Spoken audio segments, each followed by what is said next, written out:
எல்லாருக்கும் வணக்கம். நம்ம சமையல் சேனலுக்கு உங்களை அன்புடன் வரவேற்கிறேன்.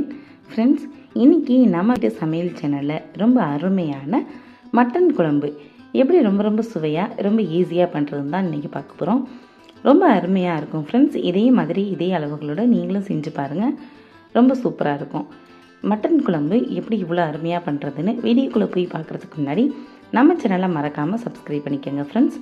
ஓகே ஃப்ரெண்ட்ஸ், வாங்க வீடியோக்குள்ளே போய் பார்க்கலாம். இப்போ ஒரு குக்கர் சூடு பண்ணிக்கலாம்.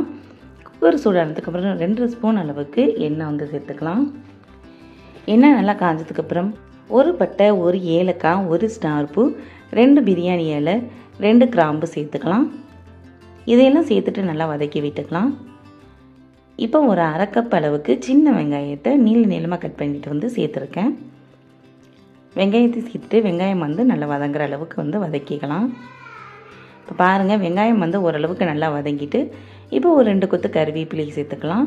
2 பச்சை மிளகாவை இந்த மாதிரி கீறிட்டு சேர்த்துக்கலாம். சேர்த்துட்டு இப்போ இதை எல்லாத்தையும் நல்லா வதக்கி விட்டுக்கலாம்.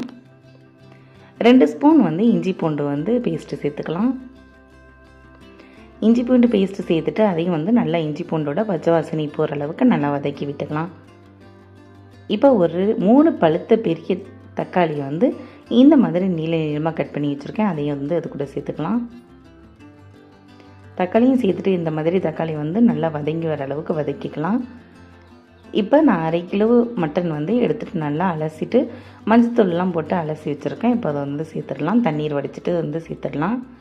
மட்டனையும் சேர்த்துட்டு ஒரு 2 நிமிஷம் இந்த மாதிரி கிளறி விட்டுக்கலாம். இந்த மாதிரி கிளறி விட்டுட்டு 1 டீஸ்பூன் அளவுக்கு காஷ்மீர் சில்லி பவுடர் சேர்த்துக்கலாம். 1 டீஸ்பூன் அளவுக்கு நார்மல் சில்லி பவுடர் சேர்த்துக்கலாம். 1/4 டீஸ்பூன் மஞ்சள் தூள், 1 ஸ்பூன் மல்லித்தூள், 1 டீஸ்பூன் மிளகுத்தூள், 1 டீஸ்பூன் பிரியாணி மசாலா, 1 டீஸ்பூன் சீரகத்தூள். இதையெல்லாம் சேர்த்துட்டு இப்போ இதை நல்லா கலந்து விட்டுக்கலாம். இப்போ மசாலா பொருட்கள் எல்லாம் அந்த மட்டனில் நல்லா சாரணும். அதுக்காக ஒரு 2 நிமிஷம் அப்படியே நல்லா கிளறி விட்டுக்கலாம்.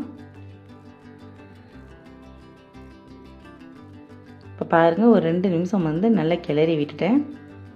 இப்போ கிளறி விட்டுட்டு இதுக்கு தேவையான அளவு கல் உப்பு சேர்த்துக்கலாம். உப்பு சேர்த்துட்டு 1 கிளாஸ் அளவுக்கு தண்ணீர் சேர்த்துக்கலாம். தண்ணீரும் சேர்த்துட்டு இப்போ நல்லா கலந்து விட்டுக்கலாம்.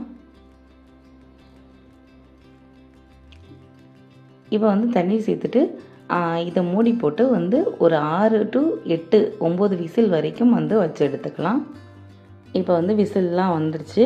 விசில்லாம் அடங்கினோடனே ஓப்பன் பண்ணி பார்த்துட்டு இப்போ இதுக்கு நான் ஒரு 2 முள்ளங்கி எடுத்து வச்சுருக்கேன். 2 முள்ளங்கி கட் பண்ணி வச்சுருக்கேன் இந்த மாதிரி ரவுண்டாக. விசில்லாம் அடங்கினோடனே இப்போ முள்ளங்கியை சேர்த்துடலாம். மட்டன் நல்லா வந்துட்டு முள்ளங்கியை சேர்த்துட்டு ஒரு 1/2 கப் அளவுக்கு தேங்காய் பால் ஒரு 1/4 மூடியோட தேங்காய் பால் எடுத்து சேர்த்துக்கிறேன். தேங்காய் பால் சேர்த்துட்டு ஒரு அப்படியே சிம்லேயே வச்சு நம்ம கொதிக்க விட்டுறலாம். ஒரு 10 நிமிஷத்துக்கு ஒரு மீடியம் ஃப்ளேமில் வச்சுட்டு நல்லா கொதிக்க விட்டுட்டு அதுக்கப்புறம் கடைசியாக கொத்தமல்லி தழை தூவிட்டு இறக்கிடலாம். அவ்வளோதான் ஃப்ரெண்ட்ஸ், ரொம்ப சுவையான மட்டன் குழம்பு ரெடி ஆயிடுச்சு. இதே மாதிரி செஞ்சு பாருங்கள், ரொம்ப அருமையாக இருக்கும். குழந்தைங்களாம் விரும்பி சாப்பிடுவாங்க, அவ்வளோ அருமையாக இருக்கும். ஓகே ஃப்ரெண்ட்ஸ், நம்ம வீடியோ பிடிச்சிருந்தால் நம்ம வீடியோவை லைக் பண்ணிவிட்டு நம்ம சேனலில் மறக்காமல் சப்ஸ்கிரைப் பண்ணிக்கோங்க ஃப்ரெண்ட்ஸ். ஓகே ஃப்ரெண்ட்ஸ், தேங்க்யூ, பாய்.